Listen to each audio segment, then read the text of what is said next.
Bonsoir à tous et bienvenue dans ce nouvel épisode du Forum du Parti de la France, Jeux olympiques ou Jumanji. Effectivement, à chaque fois que je prépare une émission, je suis entouré, ou en tout cas j'essaie de l'être à chaque fois, entouré d'experts. Non pas que les sujets que j'aborde habituellement ne m'intéressent pas, mais force est de constater qu'aussi bien la curiosité je pourrais avoir, je ne serai jamais expert dans tous les domaines que je traite. Et c'est particulièrement vrai ce soir. C'est un domaine qui est très complexe, très vaste et très dense, dans lequel je n'ai pas du tout assez les connaissances clairement pour faire une émission intéressante. Donc j'ai décidé de m'entourer de 2 experts ce soir. Premier expert qui est plutôt documenté sur le sport et l'histoire du sport. Bonsoir Frédéric Avali, vous êtes membre du Parti de la France évidemment et membre du bureau politique, ainsi que responsable de l'Île-de-France, Paris la capitale. Comment allez-vous Frédéric? Bonsoir Alexandre, très bien, j'espère que vous aussi, très heureux d'être une nouvelle fois invité. Et c'est vrai que cette invitation m'intéresse à double titre puisque je suis aussi bien passionné de sport que parisien. Donc ça va toucher les deux sujets et je ne vais pas m'en priver. Autre parisien ce soir, Scipion de Salmes. Alors Scipion de Salmes, c'est mon second expert. Et celui-ci, c'est l'expert surtout dans le domaine de l'histoire. Il va subir les Jeux olympiques qui auront lieu à Paris, puisqu'il est aussi parisien, et il pourra, je suis persuadé, nous raconter des choses très intéressantes sur cette compétition tous les 4 ans, je ne sais plus comment on appelle ça, quadrannel, je pense pas que ça se dise quadrannuel, mais voilà. Bonsoir Scipion, vous êtes membre du bureau politique du Parti de la France, historien, comment allez-vous? Bonsoir Alexandre. Eh bien, écoutez, je suis en pleine forme heureusement et heureux comme toujours de participer à votre émission. Et ben, je suis très heureux, comme à chaque fois, de vous recevoir tous les 2. Alors, on va commencer de manière, comme d'habitude, vous savez, en entonnoir, on va commencer de manière assez large. Moi, je n'ai aucune idée, je vais être tout à fait honnête, de l'audimat. Je sais que l'audimat, il est important, des Jeux olympiques. Alors personnellement, je vais le dire et je pense que ça va ne choquer personne, je n'ai jamais regardé une épreuve de Jeux olympiques. Honteux peut-être pour certains patriotes, tout à fait normal pour d'autres, surtout ceux qui n'ont pas connu la télévision par exemple. Moi, j'aurais aimé vous poser cette question. Frédéric Scipion, vous qui appartenez à la génération précédente, est-ce que vous avez vous-même suivi les Jeux olympiques à plusieurs reprises et est-ce que dans votre entourage, vous ressentez effectivement une forme d'engouement tous les 4 ans qui se crée autour de cet événement? Je donne la parole tout d'abord à Frédéric Aval. Merci. Alors, en fait, les Jeux olympiques, il y a 3 catégories de, téléspectateurs, on va dire. La première catégorie, vu que c'est, alors je ne saurais pas vous dire combien de, il y a de disciplines sportives aux Jeux olympiques, mais on va dire que les premiers, téléspectateurs, la première catégorie, ça va être ceux qui vont vraiment suivre, mais vraiment avec passion, heu, la totalité de la compétition, enfin de l'épreuve du sport dont ils sont passionnés. Par exemple, si ça avait été du vrai sport professionnel, je n'aurais pas raté un match de football et je n'aurais pas raté un combat de boxe. Malheureusement, on développera peut-être après dans une seconde partie, mais comme ce sont, en ce qui concerne mes deux sports préférés pour la boxe, uniquement des amateurs, à quelques exceptions près depuis 8 ans, et pour le football, que des jeunes de moins de 23 ans. Le niveau est largement inférieur au championnat du monde professionnel de boxe ou à la Coupe du monde ou à l'Euro de football. Donc, ça va moins m'intéresser. Mais c'était pour faire un exemple. Ensuite, vous avez la deuxième catégorie de téléspectateurs que dans le jargon du football, on appelle les footix, c'est-à-dire en gros les gens qui n'y connaissent rien, mais juste parce que l'événement a été ultra médiatisé, ou alors pour ne pas avoir l'air débile au bistrot, au restaurant ou à la machine à café, pour ceux qui en ont dans le couloir de leur entreprise.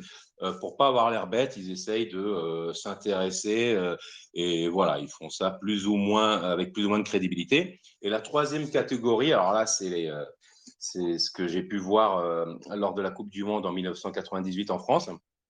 Eh bien, là, c'est plus les gens qui en fait se fichaient totalement des Jeux Olympiques et des disciplines qui y sont proposées, mais vu que la compétition se passe dans leur pays, ils se sentent comme transcendés par cela et se sentent obligés de suivre les compétitions, voire même de payer 500 € une bonne place en tribune au stade. Même si, à mon avis, il va y avoir beaucoup de sponsors. Entre parenthèses, on attend quand même pas moins que 7 millions de spectateurs pour ces Jeux Olympiques, c'est-à-dire 2 fois la population de Paris Intramuros. Alors, je ne veux pas brûler les étapes de ton émission, mais imaginez tous les deux ce que ça engendre en termes de saturation de réseaux de transport et autres. Donc, voilà, on en parlera peut-être un peu après. J'ai un peu brûlé les étapes. Merci beaucoup Frédéric pour votre réponse. Et oui, 3 types de spectateurs, de téléspectateurs plutôt. 7 millions, 2 fois plus que la population intramuros de Paris et 1 million de plus que Scipion, vous, est-ce que vous suivez les Jeux Olympiques? Alors, je vais répondre, déjà à votre première question. J'ai regardé 2 fois dans ma vie les Jeux olympiques, quand j'étais enfant. Les Jeux olympiques d'été à Séoul en 1988. Je me souviens de la cérémonie d'ouverture, hein. C'était une chorégraphie coréenne, donc ça, j'avais bien aimé. Donc on va voir, hélas, les cérémonies lamentables qu'on nous prépare et les Jeux olympiques d'Albertville en 1992, hein, Jeux olympiques d'hiver. Il y avait tout un battage médiatique et c'est là que j'ai découvert un de mes sports préférés, peut-être le seul que je regarderai volontiers, c'est le curling. C'est une forme de, geste artistique, assez plaisant de voir les gens avec leurs balais, les sportifs avec leurs balais en train de frotter la glace. Donc moi, j'aime beaucoup le curling à la télé. C'est peut-être le dernier sport que je regarderai à la télé. Et sinon, bien sûr, mon autre passion, c'est la course de chiens de traîneau, qui est malheureusement seulement, elle a une présence très aléatoire aux Jeux olympiques d'hiver. Mais hélas, à l'âge adulte, les Jeux olympiques d'été, ça m'intéresse plus du tout. Alors, il faut être honnête, j'ai toujours mieux à faire, lire pour commencer, voilà, plutôt que de regarder la télé. Ou alors, si jamais on regarde des films, ou des séries, en les choisissant avec discernement, ça sera toujours, plus intéressant, enfin je pense à l'âge adulte, hein. Ceci dit, tant mieux qu'ils ont de la joie, hein, à regarder les Jeux olympiques, et si ça se passe bien, ça peut avoir un petit impact positif pour l'image de la France, mais j'ai malheureusement peur que ça se passe très mal.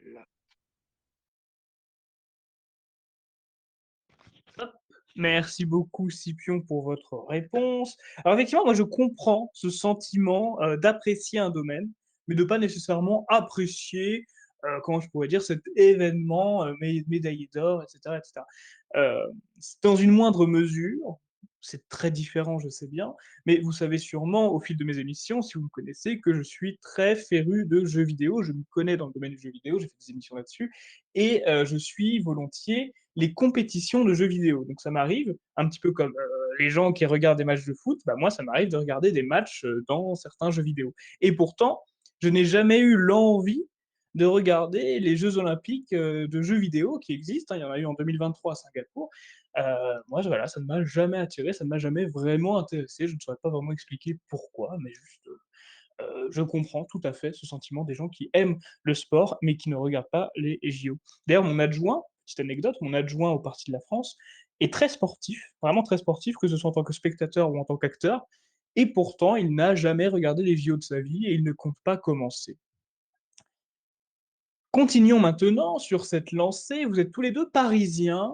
On reste encore dans les thèmes un peu généraux, mais j'aurais aimé vous dire, vous demander en tant que provincial, vous savez que moi j'habite à Dijon et la majorité, je pense, des gens qui nous écoutent n'habitent pas à Paris. Est-ce qu'il y a réellement une pression sur le fait que les Jeux olympiques vont se passer justement dans votre ville? Est-ce qu'on n'en fait pas un peu trop? Est-ce qu'on dramatise pas un petit peu la chose? Ou est-ce qu'il y a réellement une pression, que ce soit au niveau des transports, au niveau des coûts, au niveau de plein de choses? Comment vous les sentez, vous, personnellement, vous, que vous êtes résident, vu que vous êtes riverain de Paris?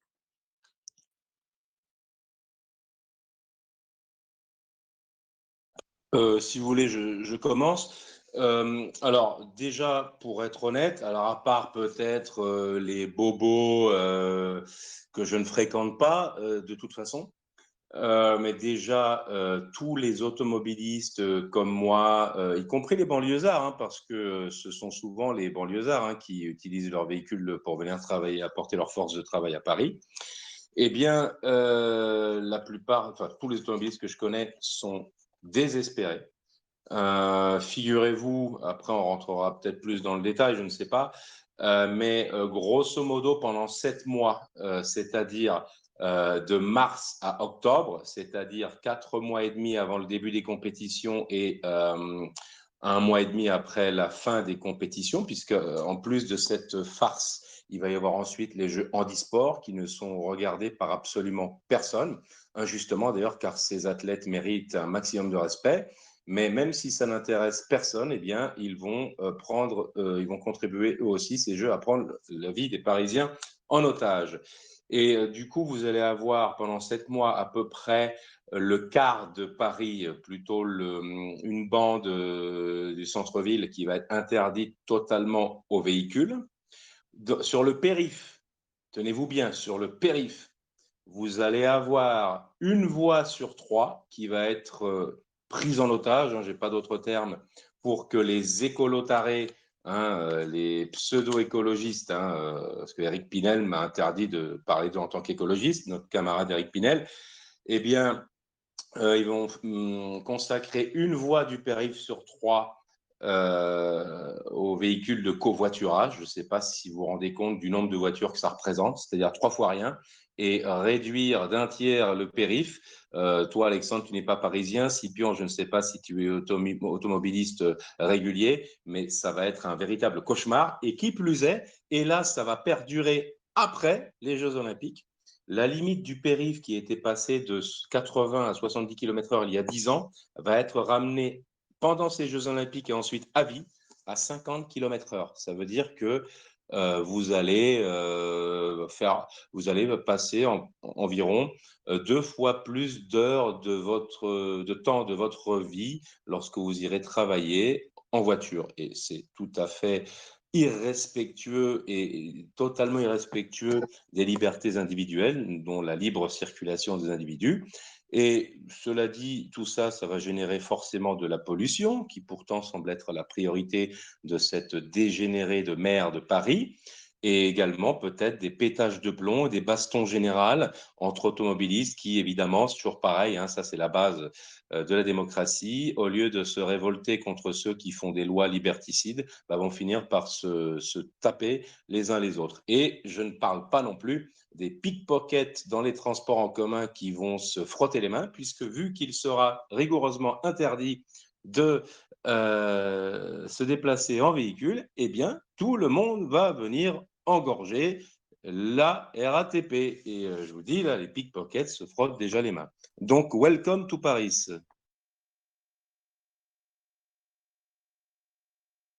Oui, donc Frédéric a donné beaucoup d'indications, précieuses et des inquiétudes très justes, hein. Donc en tant que Parisien, il faut dire que Paris est un chantier permanent depuis 10 ans, hein, au nom des Jeux olympiques à venir et qui sont donc imminents et c'est pas fini du tout, hein, faut quand même le dire, le Champ de Mars, ça ressemble vraiment à ce qu'on appelait un terrain vague, hein, il faut le dire, un terrain vague avec la tour Eiffel, qui est en train de rouiller, littéralement. Donc pour l'image de Paris, c'est calamiteux.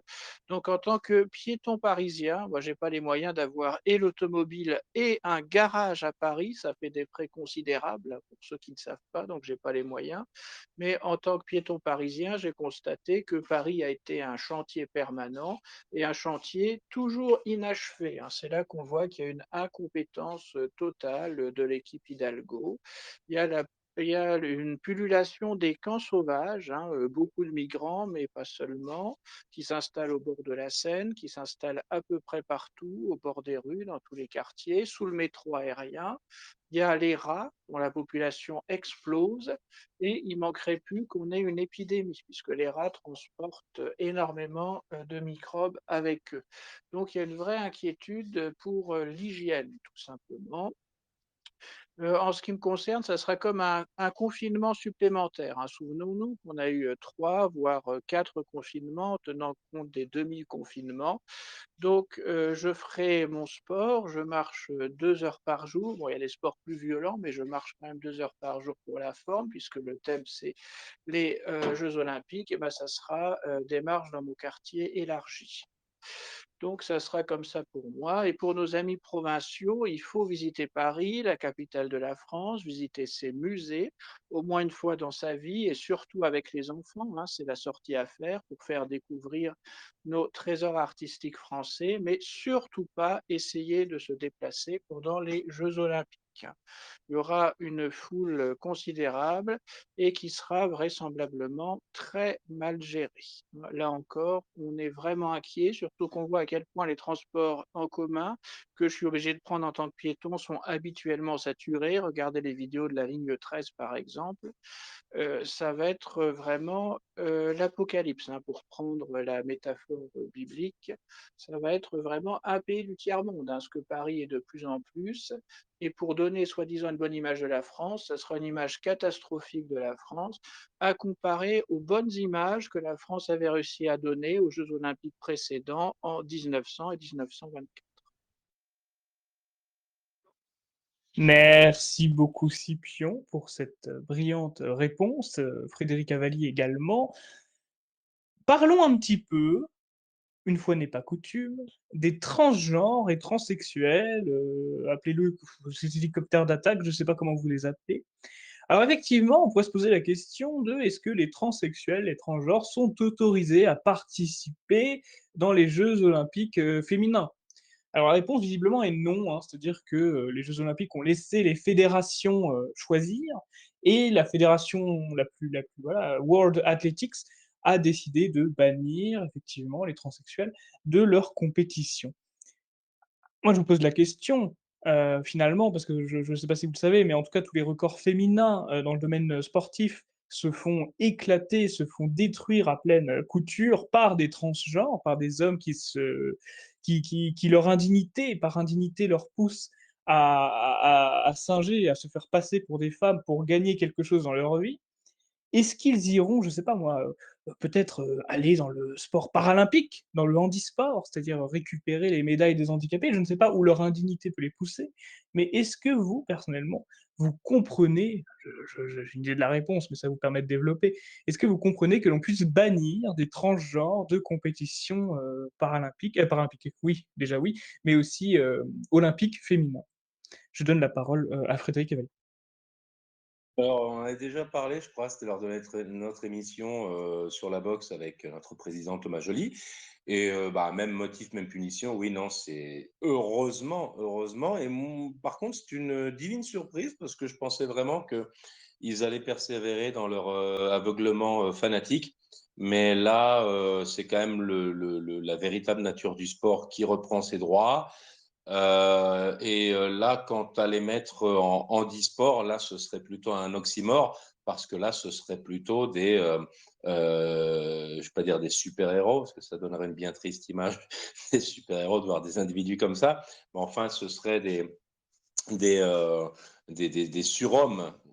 Du coup, ce serait un oxymore par rapport au handisport. Ce sont là, malheureusement, de pauvres athlètes diminués, même si certains sont capables de faire des choses bien plus impressionnantes sportivement que nous en pleine possession de nos moyens. Donc, non, heureusement, mais vous avez raison, Alexandre, de poser la question, parce qu'au début, ce n'était pas gagné. Et quand on en parlait il y a 7 mois, avec jour pour jour, hein, quasiment, avec Thomas Joly, bah, il semblait qu'on allait s'orienter vers une participation de ces énergumènes. Quelle mémoire! Scipion, vous, qu'est-ce que vous pensez effectivement de ce bannissement des personnes transsexuelles dans les compétitions féminines dans le cadre des Jeux olympiques? C'est quand même normal, c'est le simple bon sens et il y a qu'à voir, des images, hein, rien n'est plus parlant, notamment en lutte, hein. Quand on voit une montagne de muscles, donc un homme qui est un lutteur, qui démolit complètement une femme et parce que l'homme s'est déclaré femme. C'était sur simple déclaration aux États-Unis, hein, c'est les champions de la chose. C'était vraiment impossible et c'était la destruction du sport féminin. Donc il y a eu un double jeu, le jeu des féministes, je ne suis pas du tout féministe, mais enfin bon, sur ce plan précis, elles avaient raison, que les femmes, ça doit être, réservé donc le sport féminin doit être réservé, aux femmes qui sont moins fortes physiquement que les hommes, hein, notamment dans les sports, de type lutte ou même simplement une masse musculaire inférieure, pour la course, à peu près toutes les épreuves sportives. Donc c'était vraiment, sauver le sport féminin avec le côté, mondial des jeux olympiques et des grandes compétitions sportives. C'est-à-dire que c'est vraiment des délires des Américains à la base, qui se sont étendus au Canada et en Europe occidentale, hélas, mais ça prend pas du tout dans le reste du monde, que ce soit en Afrique, en Asie. Donc il y a eu un compromis qui est en train d'arriver à une conclusion pratique. Le compromis, c'est qu'il y aura bientôt un troisième et un quatrième sexe, hein, les hommes, les femmes et ceux qui se définissent différemment, catégorie 3 et 4. Mais on ne verra pas encore ça pour les JO de Paris. Là, j'indique la chose, hein. C'est pas que je trouve ça passionnant ou intéressant, mais on se dirige vers ce genre d'évolution et c'est vraiment, un indice de la corruption de l'époque, hein, puisque les jeux olympiques, en 1896, ça avait été, fondé pour, promouvoir la pratique sportive, que ce soit dans les milieux bourgeois ou populaires, avec la devise: «Un esprit sain, dans un corps sain». Donc, Pierre de Coubertin était quelqu'un de très conservateur. Il s'était même battu, contre la création d'épreuves féminines, hein. Il trouvait que ce n'était pas décent pour les dames de s'exhiber sur des terrains de sport. Il y a un siècle, mais enfin bon, il y a eu quand même malgré tout des compétitions féminines qui se sont développées à partir des années 1900. Donc, pour, sauver le sport et le sport féminin, il faut avoir les idées un minimum claires là-dessus et c'est une bonne nouvelle, hein, qu'on ne transforme pas le sport féminin en mascarade avec des travestis qui démolissent, surtout dans les sports de combat, des femmes authentiques. C'était vraiment pas très joli à voir. Et justement, Scipion, vous parlez de passé, nous rappelons que vous êtes quand même historien. J'aurais aimé quand même vous poser cette question et vous vous doutiez bien que j'allais vous la poser. Racontez-nous, voilà, les Jeux olympiques, comment c'est né? On sait tous que ça vient de l'Antiquité, mais est-ce que les Jeux olympiques de cette époque sont semblables à celles d'aujourd'hui? Et pourquoi y en a-t-il pas eu, y en a-t-il pas eu entre l'Antiquité et l'époque contemporaine? Tout à fait, Alexandre. Donc, je vais y aller relativement brièvement, hein. L'ami Thomas Joly m'a dit de surtout pas faire un tunnel d'une demi-heure là-dessus. Donc, pour dire les choses simplement, ça remonte à 776. Moi, 776, date traditionnelle. Ce sont des sportifs grecs qui se réunissent en l'honneur de Zeus à Olympie. Ce sont des jeux sportifs en l'honneur de Zeus à Olympie, donc ça a donné les Jeux olympiques. Moi, 776, c'est la date traditionnelle, mais c'est crédible. Donc ces sportifs, c'étaient des jeunes aristocrates d'une centaine de cités grecques. Ils reconnaissaient qu'ils avaient une culture grecque commune et ils s'affrontaient dans des épreuves sportives plutôt pour une fois que de s'affronter sur un champ de bataille. Il y avait ce qu'on appelait la trêve olympique qui suspendait tous les conflits entre Grecs et donc chaque cité grecque envoyait des délégations à Olympie et les délégations, gagnaient en fait la gloire, hein. C'était pas, des grandes sommes d'argent, pas du tout, c'était, une couronne de laurier, du moins à l'origine et les sportifs avaient des bons tombeaux. C'est ça qui est, amusant parce qu'on a retrouvé, notamment à Athènes, qui est le site le plus fouillé, les tombeaux des athlètes vainqueurs des jeux olympiques, hein, avec des inscriptions offertes par la cité, hein. Donc il y avait déjà un engouement pour les sportifs et ces sportifs, c'était en fait une approche, paramilitaire, hein. Il fallait bien courir, il fallait être bon au pancrace, c'est l'ancêtre de la boxe, ça peut servir sur le champ de bataille évidemment et c'est comme ça qu'est né le sport, sport uniquement masculin et il devait courir, on suppose, avec une sorte de pagne pour ne pas entraver les mouvements et certains auteurs soutiennent, qu'ils étaient complètement nus, je ne pense pas, mais c'est discuté. Donc du coup, le public était exclusivement masculin, hein, puisque, pudeur dans l'Antiquité, on n'aurait jamais laissé des femmes, voir des hommes en une tenue de sport minimaliste. Donc les Jeux olympiques ont continué jusqu'en plus 393 à la fin de l'Antiquité et pourquoi ça s'est arrêté à la fin de l'Antiquité? C'est l'empereur Théodose, qui était un empereur chrétien. Il trouvait que c'était indécent ces compétitions sportives où les participants n'étaient pas assez habillés. Et deuxièmement et surtout, c'était en l'honneur de Zeus, une divinité païenne et quand l'empire est devenu chrétien, il fallait cesser. Donc les Jeux olympiques ont disparu en 393 pour ce fait, à cause justement de ce passage au christianisme. Enfin, ils ont été ressuscités à la fin du 19e siècle par Pierre de Coubertin. C'est la fin du 19e siècle, en 1896 à Athènes. Le 19e siècle, c'est le siècle de l'invention des sports. C'est-à-dire pourquoi ils ont souvent des noms anglais, parce que ça a commencé en Angleterre. Le jeu de ballon au pied, donc vulgairement football, est né en Angleterre. Le rugby est né aussi en Angleterre et la course à pied, le marathon inventé aux Jeux olympiques justement d'Athènes, la fameuse course de 42 kilomètres pour rendre hommage, au à la bataille de Marathon et au trajet entre Marathon et Athènes. Donc c'est vraiment pour populariser le sport et promouvoir la paix entre les nations. L'idée qu'il y aurait une compétition pacifique, par exemple entre la France et l'Allemagne, au lieu d'avoir une compétition disons, qui pourrait dégénérer sur un mode militaire, hein. Donc vraiment promouvoir le sport et promouvoir la paix, c'est 2 grandes idées directrices, des Jeux d'Athènes et ces Jeux ont eu lieu à Athènes, puisque c'était la capitale de la Grèce et pour renouveler avec, ce que l'on pensait, remettre au goût du jour, de l'esprit grec, avec une certaine forme, en effet, de culture sportive dans la Grèce antique. Je vais donc, pas faire, 1/4 d'heure sur ce que pouvait être le sport dans la Grèce antique et ce que pouvait être le sport moderne, mais il y a quand même énormément de ressemblances, hein, donc c'était tout sauf absurde. Enfin, Pierre de Coubertin insistait sur l'amateurisme, au sens où il ne voulait pas de sportifs professionnels, mais donc seulement des amateurs qui ne gagnaient que la gloire d'être le premier dans leur compétition. Donc ça a beaucoup changé. Malheureusement, les Jeux olympiques sont largement devenus une histoire, d'argent à tout point de vue et c'est dommage, pour l'esprit sportif qui a bien diminué en plus d'un siècle.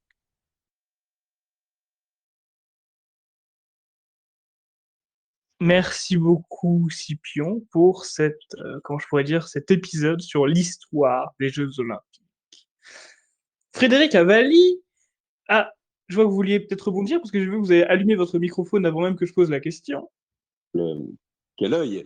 Alors effectivement, Alexandre, juste, une chose qui m'avait énormément choqué, pourtant Dieu sait que je suis pas, communiste, hein, mais quelque chose m'avait vraiment choqué, en 1996, ça allait donc être pas rien, hein, le 100e anniversaire des premiers «nouveaux» entre guillemets Jeux olympiques. Donc il était légitime pour les 100 ans que ceux-ci se déroulent à Athènes et qui est-ce qui a décroché la timbale? Ce n'est donc pas, le pays qui avait toute légitimité, enfin la ville, à organiser, les jeux olympiques, du centenaire au même endroit qu'il y a 100 ans, mais le siège social de la gigantesque et colossale entreprise Coca-Cola. Et donc, en 1996, il y avait eu les Jeux olympiques d'Atlanta. Et à l'époque, ça m'avait beaucoup choqué. Alors, ils avaient essayé de se racheter en faisant Athènes 2004, mais enfin, ça avait quand même moins de gueule, si vous me passez l'expression, qu'en 1996. Et concernant la remarque de Scipion sur l'amateurisme, il faut quand même dire, alors encore une fois, hein, je m'excuse, mais je parle vraiment pour les deux sports qui me passionnent. Mais par exemple, c'est vrai que pour le football, oui, ils sont quand même bien payés, mais comme ce sont les moins de 23 ans, ils vont gagner quand même beaucoup moins d'argent que la majorité des grandes superstars de ce sport. Et d'ailleurs, les footballeurs, ce qu'il faut savoir, c'est qu'il y a un ostracisme mutuel avec les autres sportifs. Eux, en quelque sorte, ils méprisent un petit peu les autres sportifs comme l'escrime ou autres. Ils se disent, bon, qu'est-ce que c'est que ça? Tout le monde s'en fout de ces sports-là. Nous, on a le sport roi, le football. Et les footballeurs, eux, sont un petit peu ostracisés par les autres sportifs parce qu'apparemment, ils refusent d'aller dormir dans le village olympique où tous les athlètes séjournent, mais ils préfèrent aller dans des hôtels luxueux à proximité. Et concernant la boxe, il n'y a que des boxeurs amateurs. C'est pour ça que les sportifs du bloc communiste, Cuba inclus, raflaient toutes les médailles, parce qu'en fait, dans les pays communistes à l'époque, le sport se devait d'être amateur et la boxe était interdite aux professionnels. Et en fait, les boxeurs de ces pays-là n'avaient pas le droit de devenir pro. Du coup, pendant les 10 années de leur carrière, au lieu de faire la transition et de passer professionnel comme n'importe quel boxeur amateur qui a gagné une médaille d'or, mais il continuait. Du coup, il y a un Cubain, Teofilio Stevenson, il a été médaille d'or, je crois, de 1972 à 1980 inclus, si ma mémoire est bonne. Il aurait même pu remporter la médaille d'or aux Jeux Olympiques de Los Angeles si le bloc communiste n'avait pas boycotté. Donc, pour dire, il y a quand même beaucoup moins de pognon, d'argent roi que dans certains sports comme le football professionnel, la boxe professionnelle, la NBA au basketball, etc. Mais c'est vrai que oui, Scipion a raison, ne serait-ce qu'au niveau des droits télé, il y a quand même eu une dérive, on s'est un petit peu éloigné de l'esprit de Pierre de Coubertin. Mais tu voulais me poser une question. Mais non, du coup, je vais posais plutôt une question collective, vu que vous venez, Frédéric, de prendre la parole. Vu que vous me parlez d'exemples de jeux olympiques qui se sont passés, justement précédemment, j'aurais aimé savoir, vous 2, quelle est votre session de jeux olympiques préférée? Et Scipion, pourquoi c'est Berlin 1936? Ça alors, Alexandre, comment avez-vous deviné? Là, j'avoue, je suis presque surpris. Mais disons que Berlin en 36, ce que j'aime beaucoup, c'est l'enjeu esthétique, hein. Berlin en 36 c'est inscrit vraiment dans le renouvellement de l'esthétique de la Grèce antique, du moins telle qu'on pouvait la comprendre sérieusement dans les années 1930. Et donc Berlin en 36 a été aussi donc une atmosphère très spéciale, avec une délégation française habillée correctement, hein, avec une veste et un chapeau canotier, et qui a fait le salut olympique, hein. Donc il faut voir les images de Berlin en 1936. C'est vraiment une autre époque, un autre monde, et c'est finalement l'espoir d'une Europe qui aurait pu rester en paix.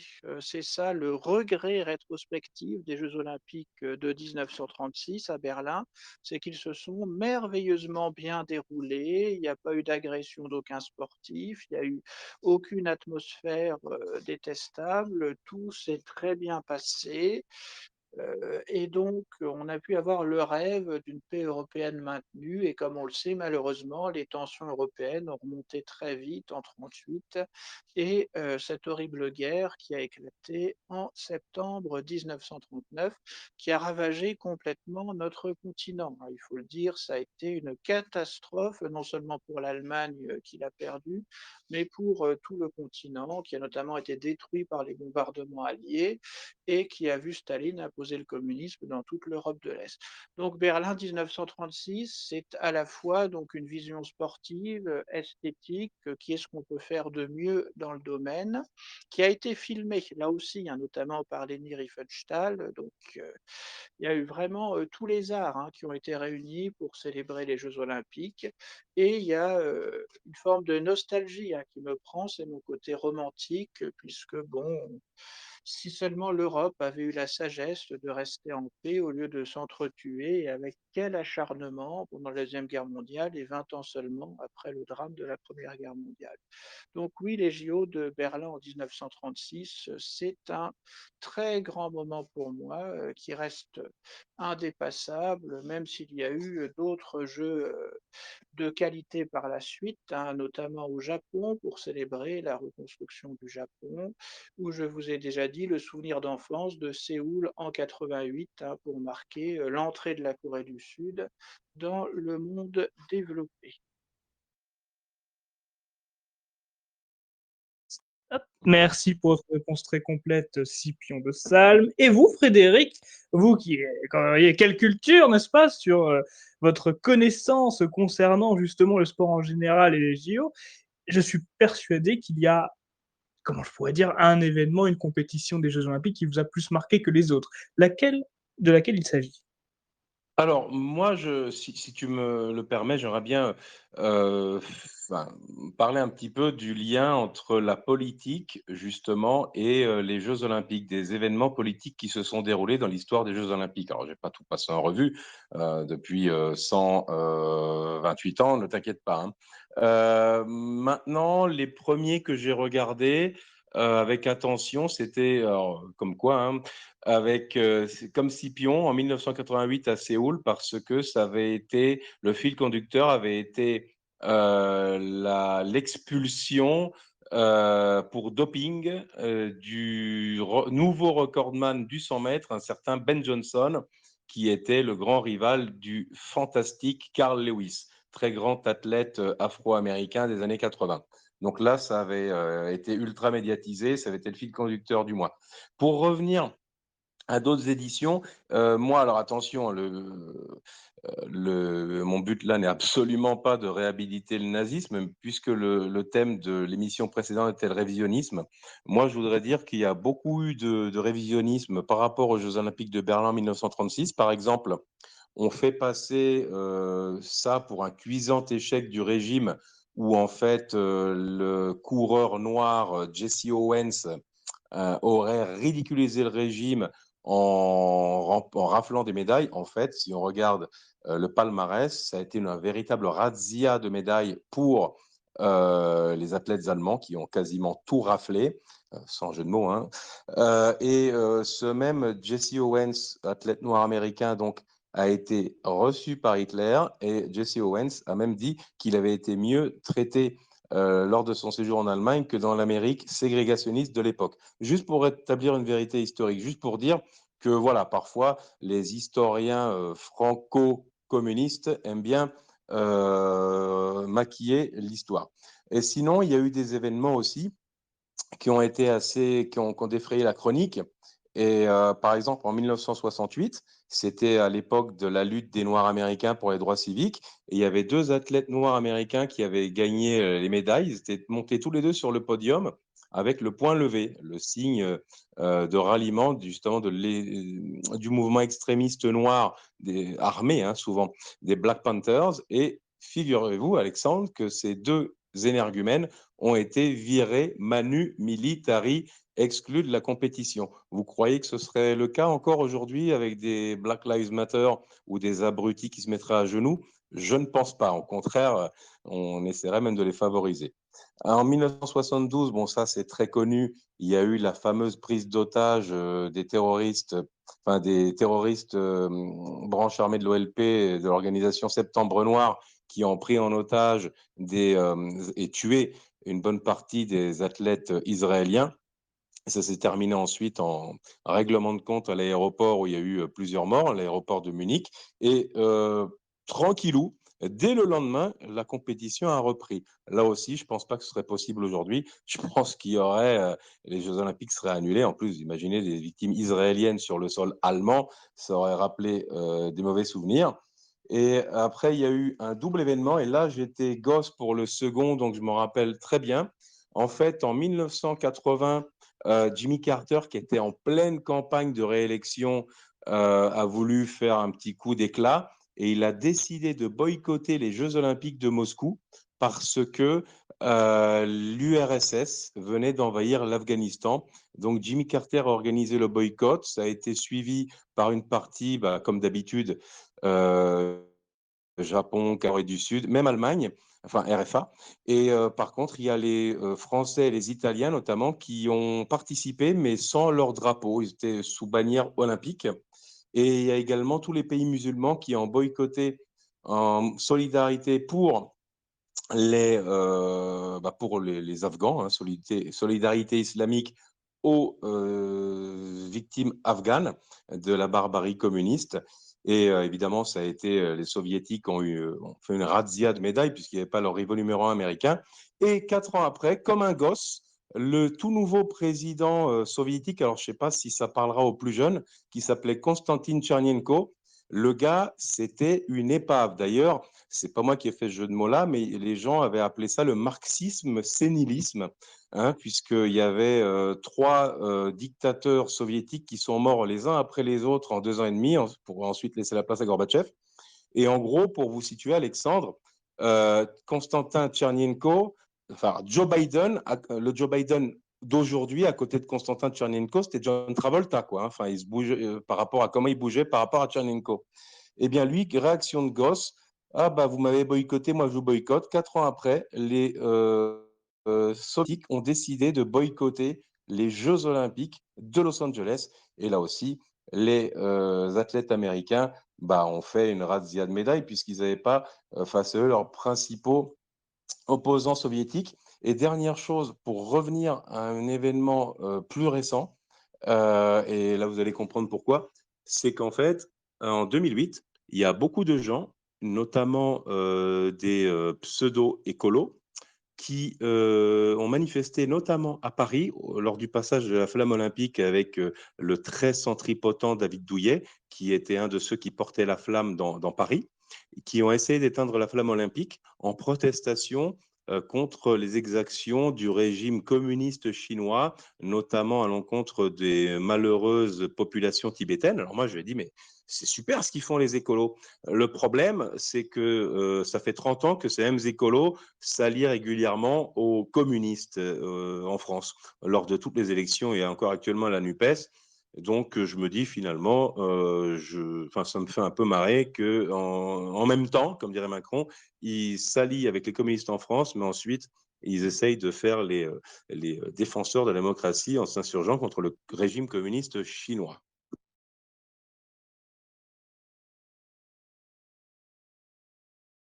Merci beaucoup, Frédéric Cavalier, pour votre énergie contre le communisme et contre les écologistes, les escrologistes, n'est-ce pas?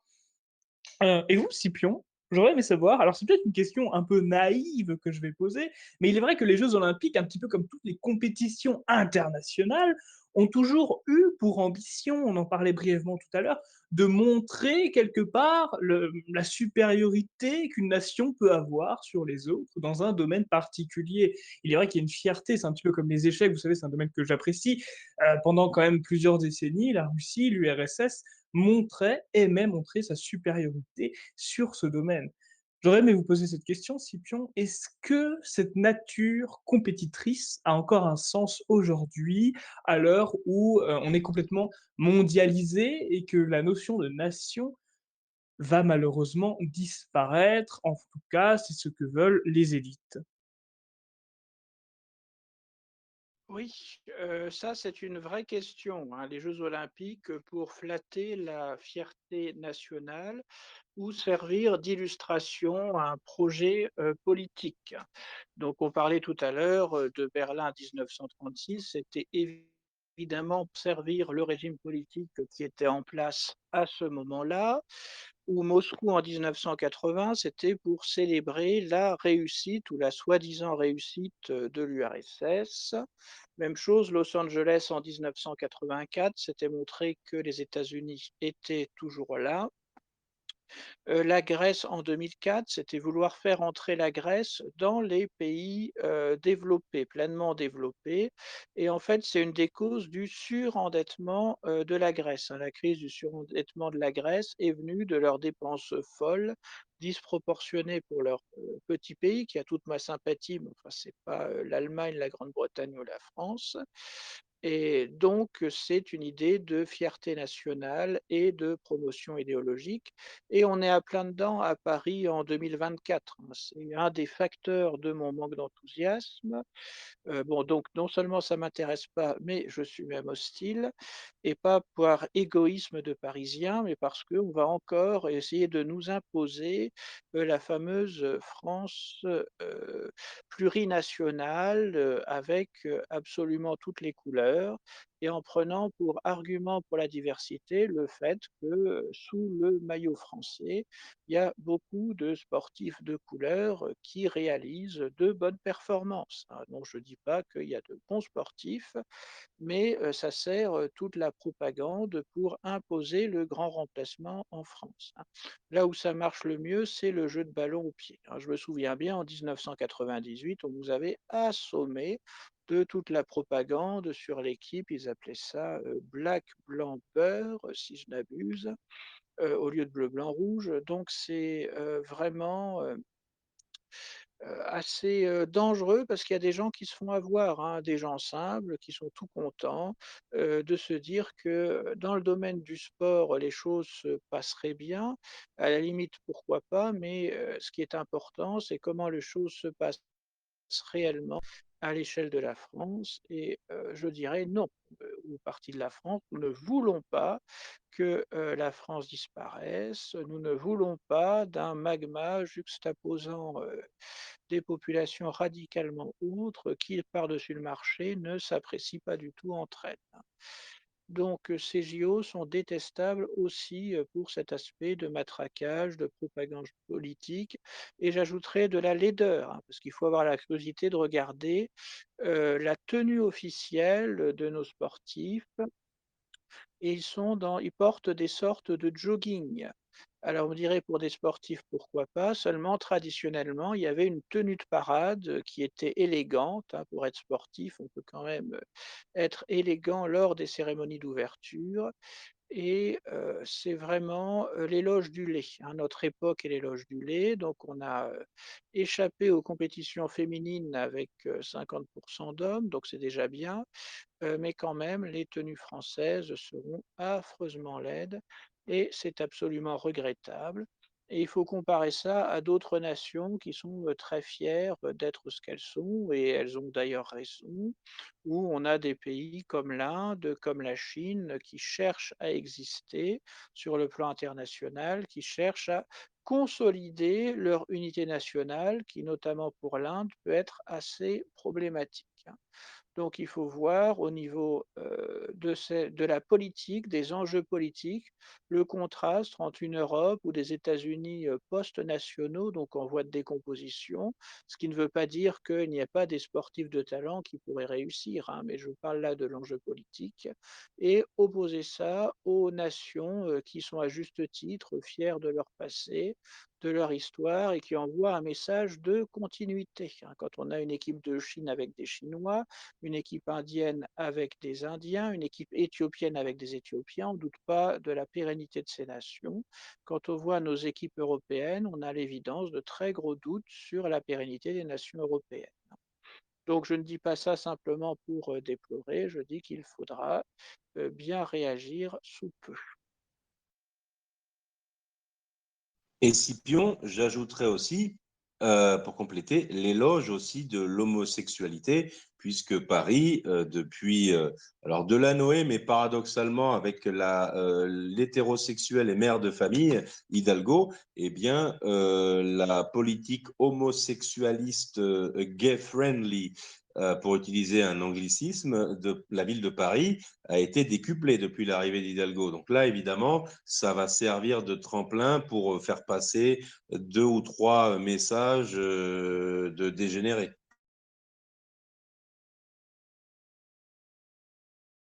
Merci vous 2 pour vos réponses. J'aurais aimé vous poser quand même la question, On parle effectivement des Jeux olympiques qui vont être organisés à Paris, une édition très probablement catastrophique vu la gestion de la ville par Notre-Dame de Paris. J'aurais aimé vous poser cette question: si le parti de la France avait été au pouvoir, est-ce que vous pensez que les Jeux olympiques auraient peut-être retrouvé leur superbe, comme vous parliez de 1800 de 1936?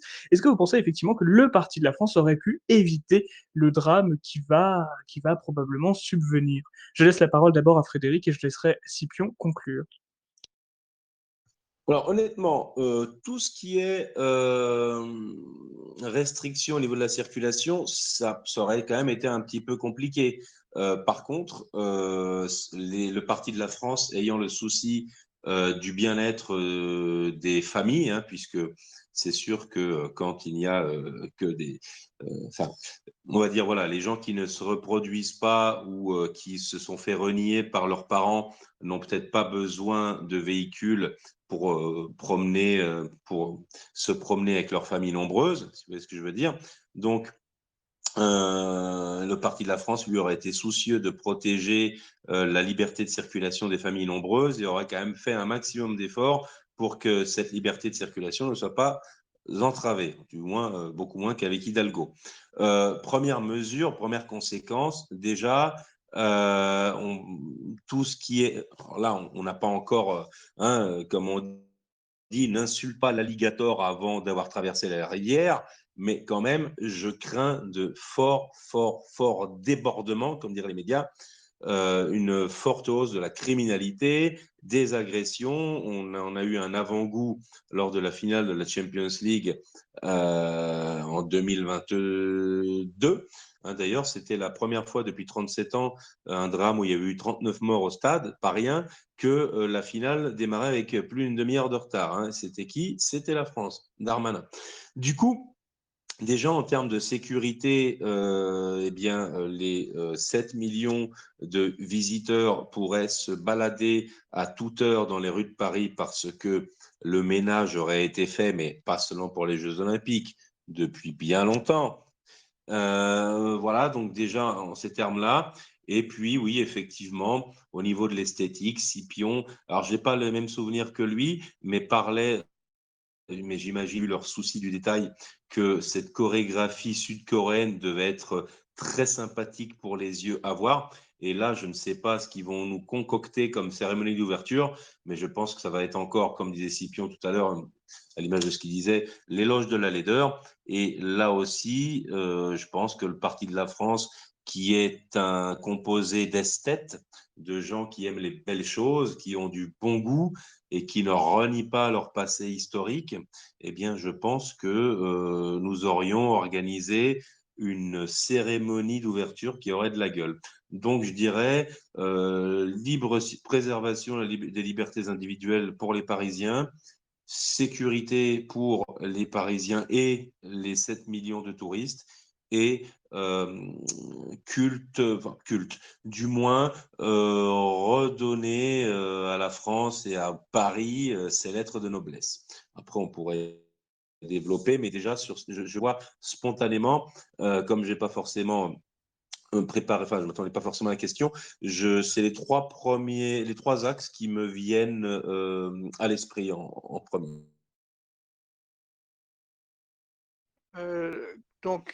Bien sûr, Frédéric a très bien parlé. Dans l'hypothèse, de Jeux olympiques qui auraient lieu, quand même à Paris, donc avec de la sécurité et des coûts maîtrisés, et ce que propose le parti de la France, c'est la transparence des comptes publics, hein. Officiellement, la facture avancée est ridicule pour une opération de cette ampleur, à savoir 4,4 milliards d'euros, alors qu'à Tokyo, le coût réel a été de plus de 11 milliards, donc Tokyo en 2001, ou à Londres, il n'y a pas longtemps, très comparable à Paris. Londres devait avoir un budget de 10 milliards et le coût réel a été de l'ordre de 16 milliards d'euros. Donc, ces JO devraient coûter au moins 11 milliards d'euros, on se rapprocherait de Tokyo et ça risque d'être pire, qui sont censés être financés notamment par les droits TV à, hauteur aussi de 11 milliards d'euros. Là, j'ai plus que des doutes, donc le parti de la France aurait au moins une gestion saine des deniers publics et je dirais que le parti de la France donnerait aussi une œuvre utile à ces JO parce que le but des JO, c'est d'avoir le monde entier, regardant un pays et une ville dans ce pays et il se trouve que les JO à Paris, c'est absurde parce que le monde entier connaît Paris. Il aurait fallu, je pense plutôt, faire découvrir une des nombreuses villes françaises qui ne sont pas encore connues dans le monde entier et une ville assez grande pour que ce soit pas ridicule, qu'on n'ait pas des stades fantômes jamais utilisés après les épreuves et j'aurais plutôt mis, si on m'avait nommé ministre des Sports, mais enfin, pourquoi pas? On aurait peut-être trop peur de moi à l'intérieur ou la défense, donc je risquerais d'avoir les sports. Donc si on m'avait nommé ministre des Sports, j'aurais plutôt mis les Jeux olympiques à Nantes, hein. C'est une grande ville dans l'ouest de la France où il y a la Loire pour les épreuves d'aviron, de voile, tout ce qu'il faut. Donc les Jeux olympiques 2024, moi je les aurais vraiment installés à Nantes et ça aurait fait, découvrir Nantes dans le monde entier et bien sûr, dans l'hypothèse du parti de la France au pouvoir, Nantes serait une ville parfaitement sûre, ce qu'elle n'est plus depuis la submersion migratoire volontaire des 10 dernières années, absolument voulue par la mairie socialiste. Et bien entendu, il y aurait des belles cérémonies avec un hommage tout simplement à l'esthétique, des Jeux olympiques antiques, hein, puisque c'est vraiment, ça le principe de base et il faut, je pense, y revenir.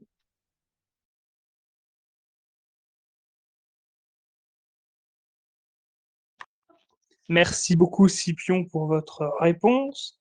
Alors moi je pensais passer aux actualités parce que j'en ai beaucoup, je crois qu'on a parlé un petit peu de tout.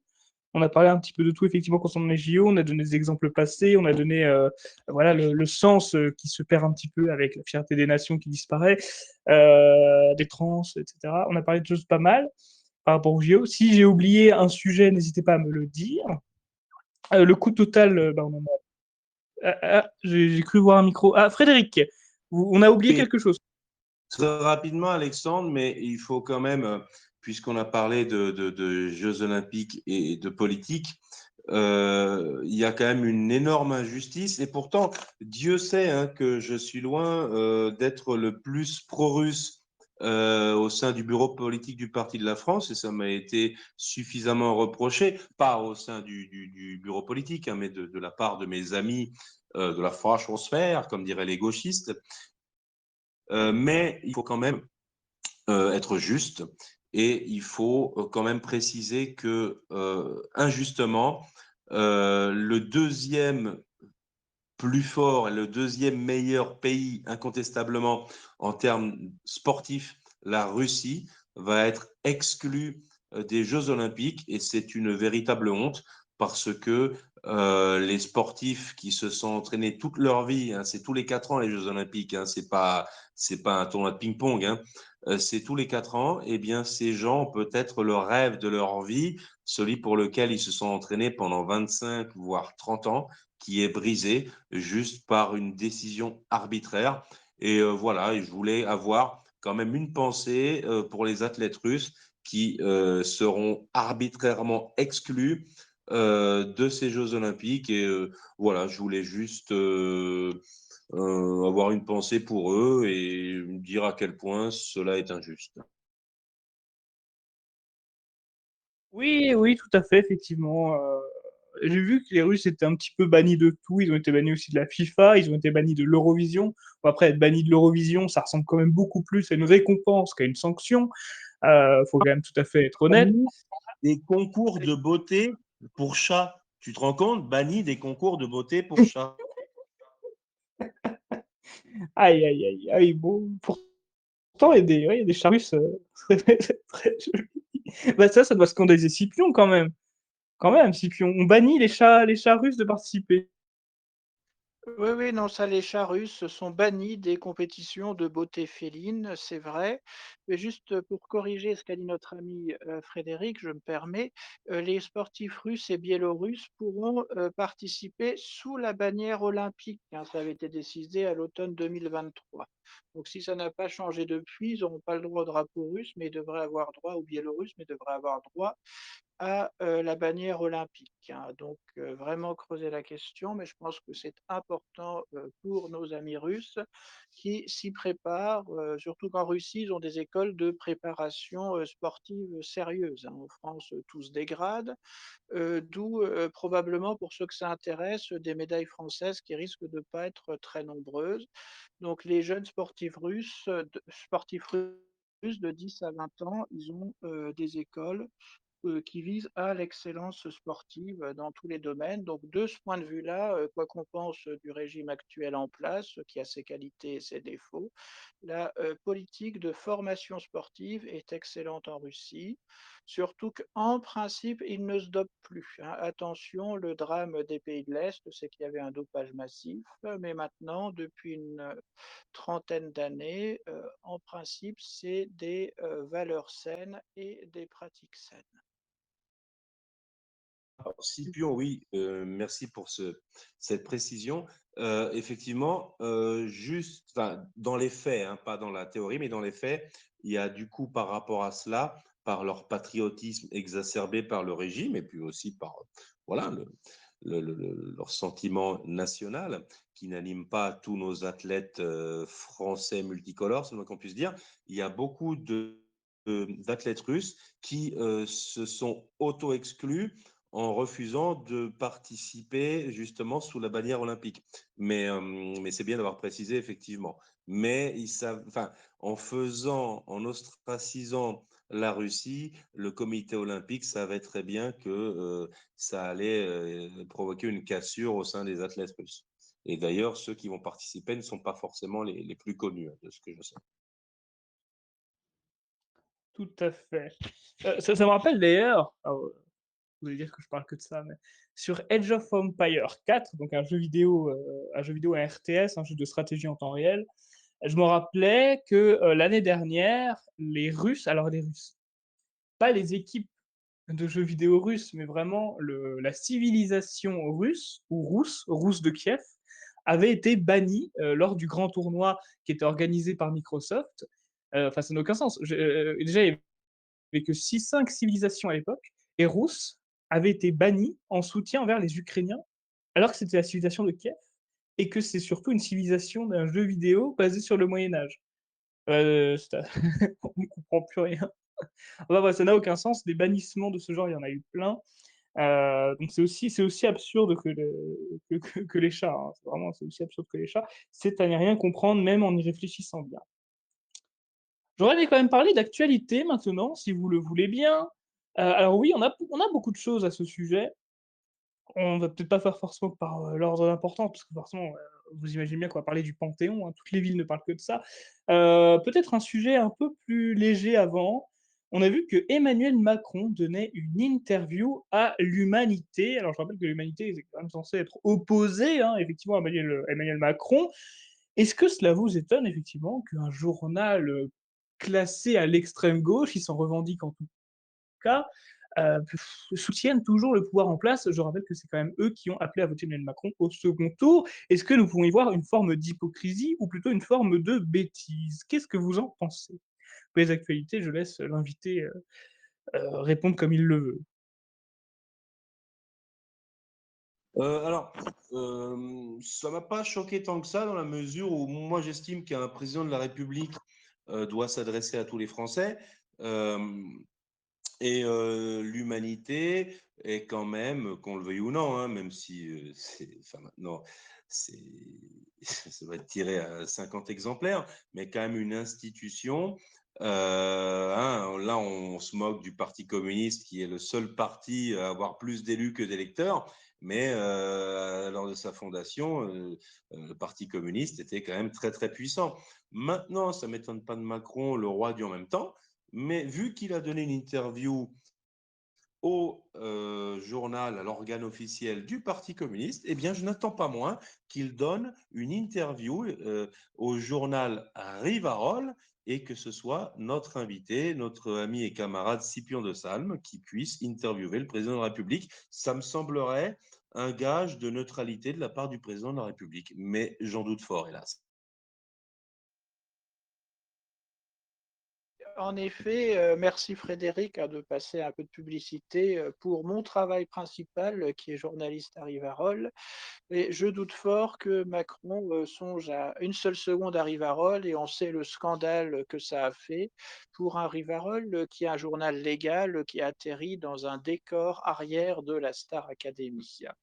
Donc j'en ris encore parce que, hélas, on a l'impression qu'on peut renverser le régime avec un seul Rivarol. C'est un peu optimiste, même s'il faut rire notre journal.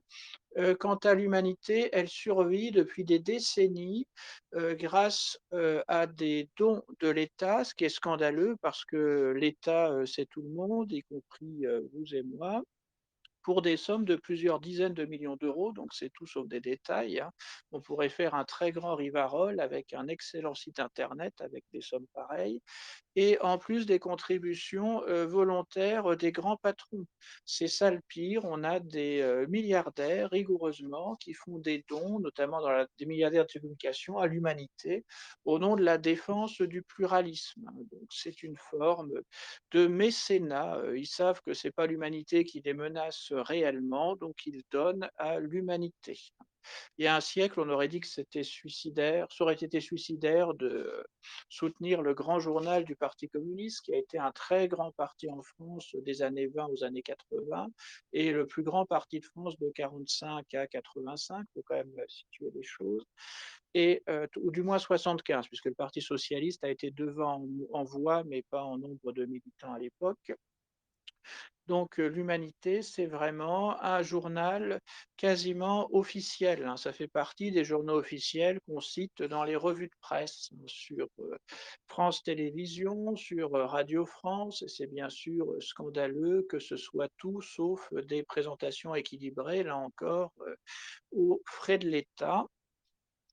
Donc l'Humanité, c'est l'aile gauche du parti unique de fait, hein, qui existe, qui va de ce qu'ils appellent l'arc républicain, et que Marine Le Pen, qui a absolument tout renié des principes du Front national de son père, rêve d'intégrer, et elle y est plus ou moins, ou elle n'y est pas, selon les déclarations ou de Macron ou d'Attal. Enfin, c'est une histoire assez lamentable. Donc oui, l'Humanité, c'est l'aile gauche de l'arc républicain. Donc c'est un journal particulièrement détestable, hein, qui a célébré Staline quand on savait qu'il avait tué des millions et des millions de Russes. Donc journal monstrueux, indéfendable, mais qui est au cœur du système médiatique, qui est un auxiliaire du pouvoir dominant, surtout que Macron, c'est la synthèse de tout, hein. C'est vraiment un socialiste à la base, à l'aile droite du Parti socialiste, mais un socialiste quand même, ancien banquier de chez Rothschild et qui a réussi à accueillir des transfuges de la fausse droite. Donc non, Macron dans l'Humanité, ça ne me surprend pas. Et puis il y a le côté faussement provocateur de Macron, ça a dû l'amuser d'aller dans l'Humanité, ça je n'en doute pas. Alors qu'il aurait pu aller à Rivarol ou pourquoi pas à TV Liberté, là aussi avoir un entretien à TV Liberté, mais pas du tout. C'est le en même temps de Macron, il accumule les propositions paradoxales, sinon totalement contradictoires, et c'était dans sa semaine communiste, hein, puisque lors de son hommage à Manouchian, hein, donc le communiste arménien qui est rentré au Panthéon, il a célébré l'idéal communiste. Il faut quand même le faire. Alors, il n'a pas célébré le communisme en tant que tel, mais l'idéal, ce qui reste monstrueux, puisque c'est l'idéal qui a inspiré les actions des communistes de par le monde, et les communistes, au nom du communisme, ont fait plus de 120 millions de morts, hein. Je ne plaisante pas, ce n'est pas une exagération délirante. Il y a une très forte contribution de 40 à 50 millions de Chinois assassinés sous Mao, mais le fait est que c'est le régime qui a le plus tué d'êtres humains par perversion idéologique, par folie économique pure, hein, puisque le communisme, qui est le socialisme en économie, le socialisme pur en économie, détruit complètement une économie et donc amène mécaniquement à la famine. C'est assez terrible, totalement indéfendable et c'est une provocation de Macron, mais fausse provocation vu que l'humanité est intégrée au système et c'est justement la spécificité du PDF à oser dire et puis il y a eu quelques personnalités, notamment Marion Maréchal de Reconquête, mais pas tant que ça, hein, qui ont osé dire que le communisme était monstrueux, irrécupérable et que, ce qu'avait dit Emmanuel Macron était scandaleux. Effectivement, vous mangez un petit peu ma suivante, comment je pourrais dire? Mon actualité suivante. Oui, la stratégie du «en même temps», hein, c'est une stratégie que Marine Le Pen a fait également. Alors oui, vous avez anticipé, l'actualité dont tout le monde parle en ce moment, c'est l'entrée, alors est-ce qu'on prononce Manouchian, Manouchian? Moi je ne sais pas, vous allez pas me faire comme la semaine dernière à dire que je ne prononce pas Allemande, correctement les noms propres. Comment vous dites, Frédéric? à l'allemande, Manoukian. Alors, on ne prononcerait pas comme ça en allemand, mais en tout cas, je crois que c'est arménien, hein, si je ne dis pas de bêtises. Non, en Les allemand, je dirais terminaisons en -ian, c'est arménien, hein. d'accord, OK, très bien. Bah, oui, du coup, je pense que ça se dirait plutôt Manouchian, j'en sais rien. Je veux pas rentrer dans ce débat. Ce que je veux, par contre, vous lire, c'est le communiqué de Bruno Hirou, secrétaire général du Parti de la France, et je vous laisserai peut-être plutôt Frédéric, réagir à son communiqué, donc je vais le lire. «L'entrée au panthéon des époux Manouchian est une nouvelle humiliation publique pour la France et pour son histoire. La panthéonisation officielle du groupe Manouchian, une bande terroriste et d'assassins communistes violant toutes les lois de la guerre et de l'honneur, est un nouveau crachat sur l'idée même du rôle du Panthéon et sur la mémoire des identités nationales. Le gouvernement et les descendants des membres du groupe Manouchian sont d'ailleurs fidèles à cette lignée antinationale lorsqu'ils dénoncent la présence des pourtant très tièdes Jordan Bardella et Marine Le Pen à cette cérémonie. Le Parti de la France ne participera pas à l'hommage rendu à une bande de terroristes et d'assassins communistes et appelle de ses voeux la valorisation de véritables héros français. Alors oui, Frédéric Avalé, il y a des mots durs, mais est-ce que ces mots sont justes? Quel est votre avis sur la question? Alors, concernant c'est bien que vous ayez lu le communiqué de notre secrétaire général Bruno Hirou, et personnellement, je n'en modifierai ni un mot ni une virgule. Maintenant, je vais me placer, enfin, je vais me mettre à la place d'Emmanuel Macron. Bon, voilà, c'est toujours la théorie du en même temps. Il a rendu hommage à un communiste. C'est vrai que les communistes ont payé un lourd tribut à la résistance et que ce mouvement-là, FTP, si ma mémoire est bonne, était un des principaux mouvements de résistants. Maintenant qu'il a rendu hommage à des résistants communistes, enfin à un résistant communiste, eh bien, j'attends qu'il fasse un hommage au lieutenant-colonel Delarocque, qui était le chef des Croix de Feu, un mouvement d'extrême droite, comme dirait BFM TV, qui s'était particulièrement illustré lors du massacre du 6 février 1934, hein, qui, en tout cas, n'a pas hésité à payer un lourd tribut à la résistance. Là, j'attends donc maintenant de voir s'il va être aussi magnanime avec les gens dits d'extrême droite qu'avec les gens d'extrême gauche. Concernant le communisme et la résistance, je vous renverrai aux innombrables interviews, meetings, colloques et surtout livres de l'inoubliable Roger Olindre, que nous avons, comme chaque année, honoré il y a 3 semaines au cimetière de Vaucresson. Eh bien, c'est celui qui parlait le mieux de l'imposture communiste par rapport à la résistance française.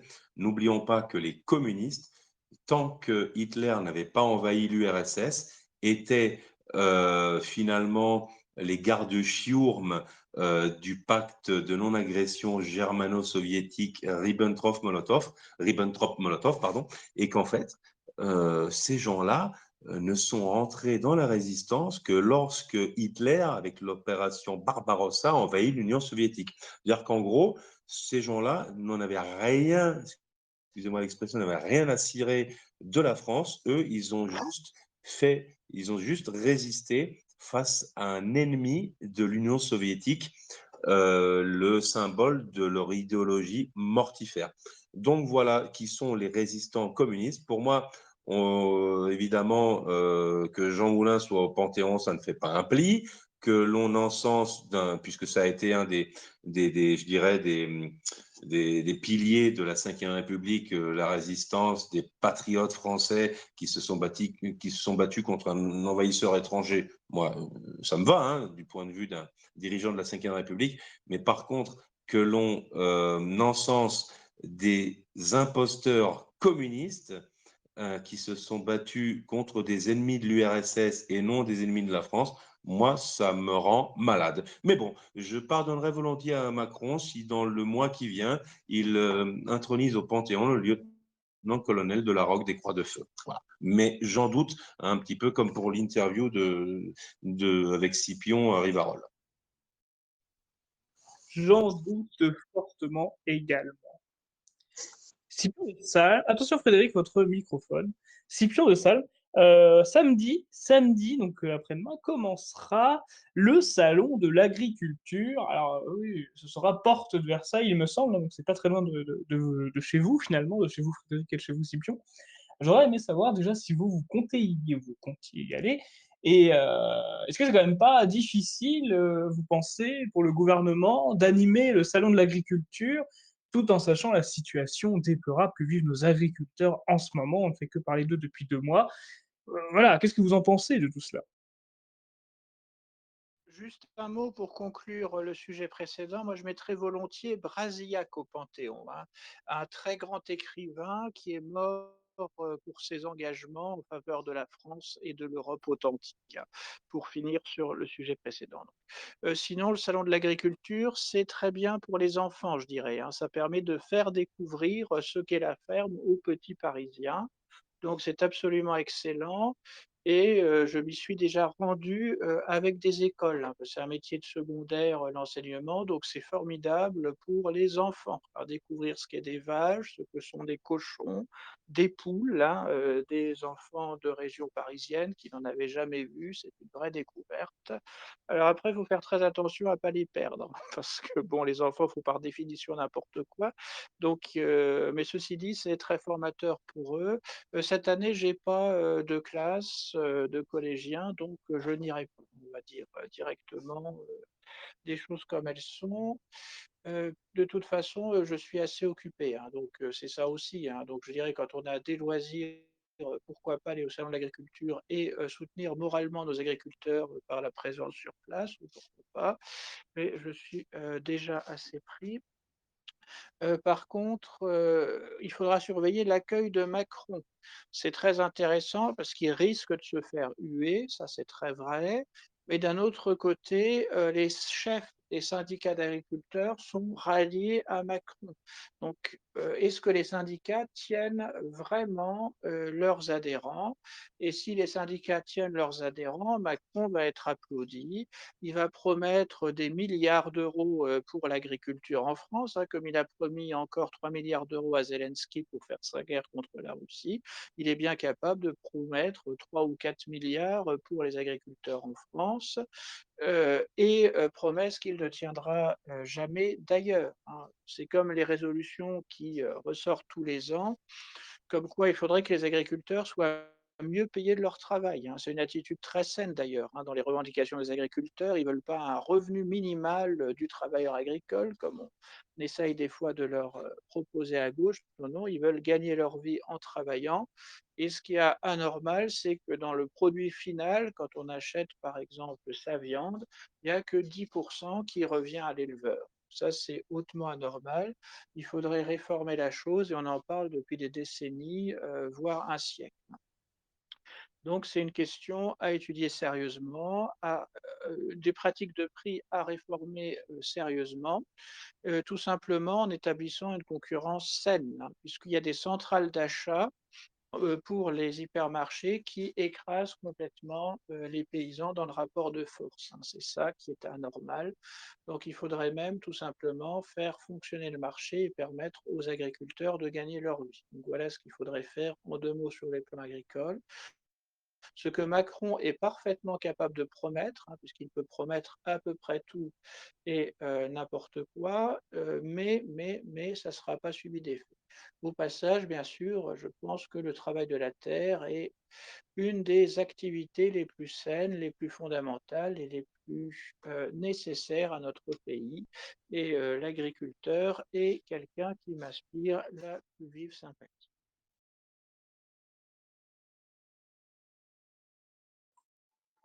Merci pour votre réponse, Scipion. Alors, actualité suivante, Frédéric Avalli.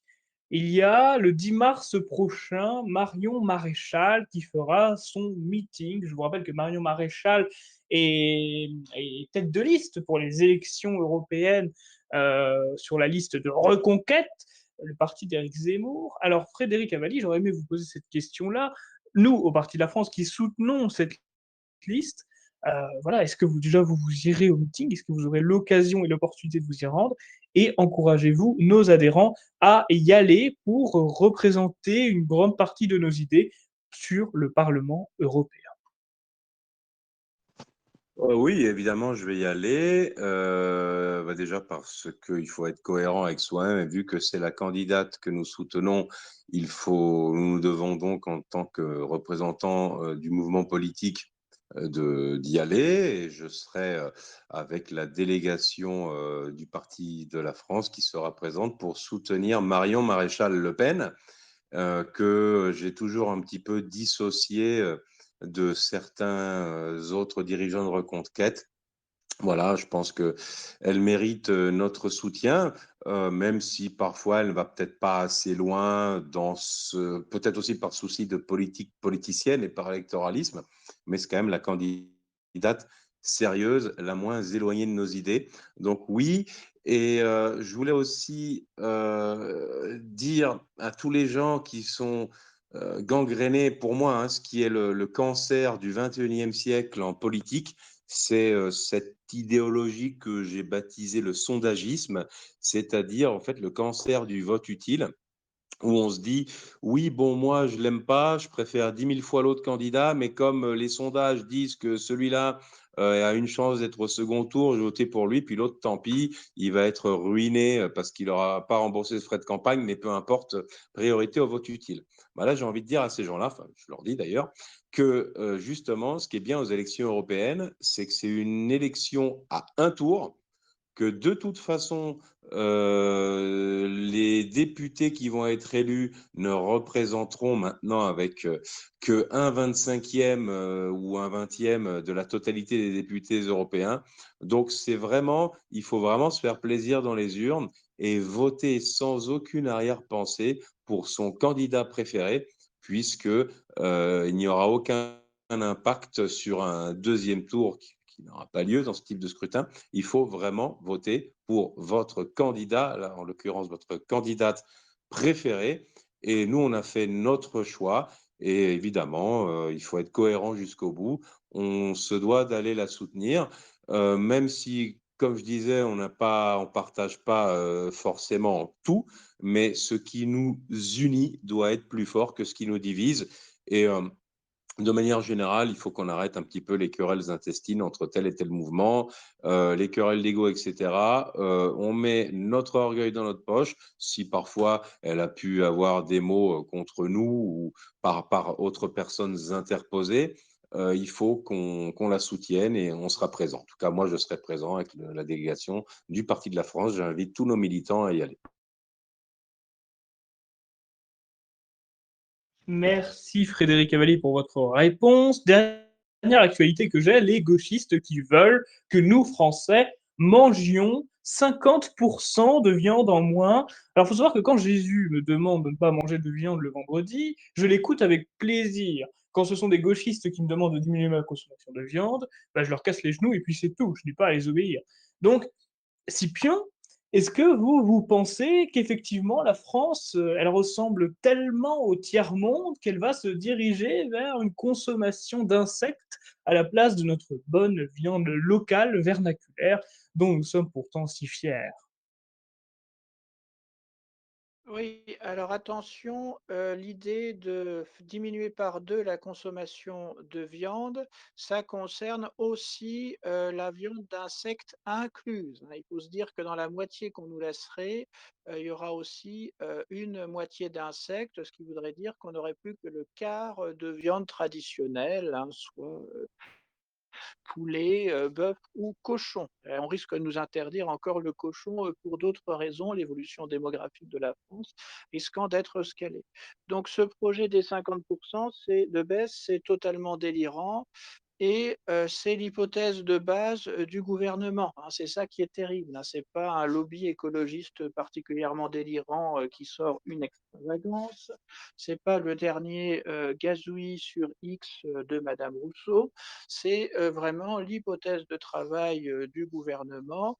Et d'ailleurs, il l'explique, assez durement aux éleveurs, hein, qu'il faudra tout simplement diminuer le nombre d'éleveurs par 2 ou la taille des troupeaux par 2 pour avoir, une consommation de viande diminuée par 2 d'ici, quelques décennies.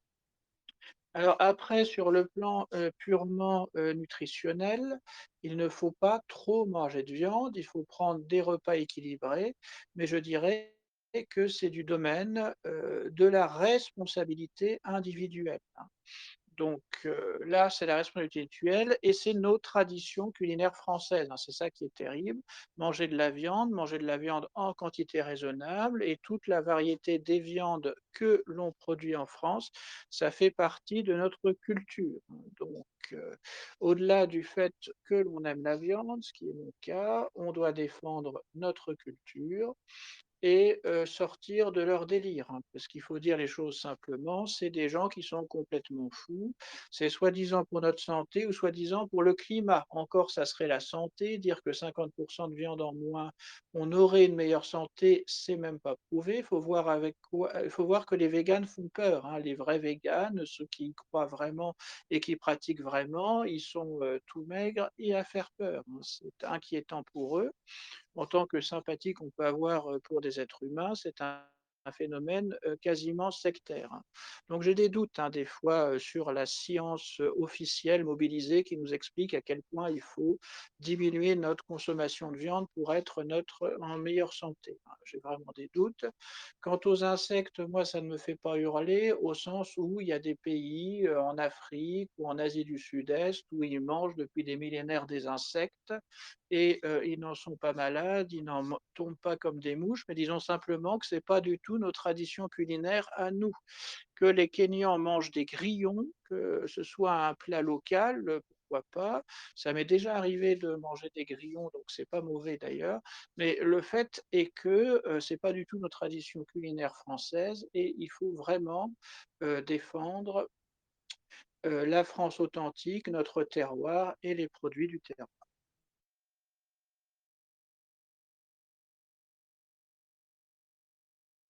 Si Scipion pour votre réponse. Alors Frédéric Cavalic, si vous voulez réagir là-dessus, n'hésitez pas, hein. Voilà, si je vous invite chez moi et que je vous sers des grillons, quelle est votre réaction? Moi, je souscris tout à fait à ce qu'a dit Scipion, donc rien à rajouter par rapport à ça. De manière plus générale, les pseudo-écolos, pour moi, sont le mouvement politique, du moins le parti politique le plus, en fait, qui m'horripile le plus, parce qu'au contraire des autres partis de gauche qui me courent déjà bien sur le haricot, en fait, ce sont peut-être les seuls qui vont en fait s'immiscer dans votre vie privée. C'est-à-dire qu'en fait, ce sont des gens, des Khmers verts, hein, qui vont vraiment faire une ingérence dans votre vie privée. Ils vont vous dire que vous ne devez pas vous déplacer en automobile, que vous n'allez pas devoir faire trop d'enfants parce que ça va polluer et priver la possibilité à des milliers d'enfants africains de venir nous envahir. Et ils vont vous expliquer aussi que ce que vous devez manger. Et en fait, ces gens-là sont insupportables. Ce sont les gens les plus intolérants de tout le panel politique, encore plus que les insupportables trotskistes de lutte ouvrière ou du NPA de Philippe Poutou. Je crois que ils ont cette particularité-là. En fait, ils veulent rentrer chez vous et vous modifier votre façon de vivre au quotidien. C'est insupportable. C'est insupportable, je suis bien d'accord avec vous. Chers amis, je vous propose que nous passions directement à la partie FAQ. Donc, pour ceux qui sont sur YouTube, je vous donne rendez-vous lundi, j'allais dire mardi, mais non, non, c'est lundi. Donc je vous donne rendez-vous lundi. Je crois savoir que dimanche sortira une foire aux questions de Thomas Joly d'ailleurs. Donc vous savez, je crois que vous aimez bien les foires aux questions. Donc voilà, si vous êtes sur YouTube, je vous dis à dimanche par le biais de Thomas Joly et à lundi par le biais de la suite de cette émission.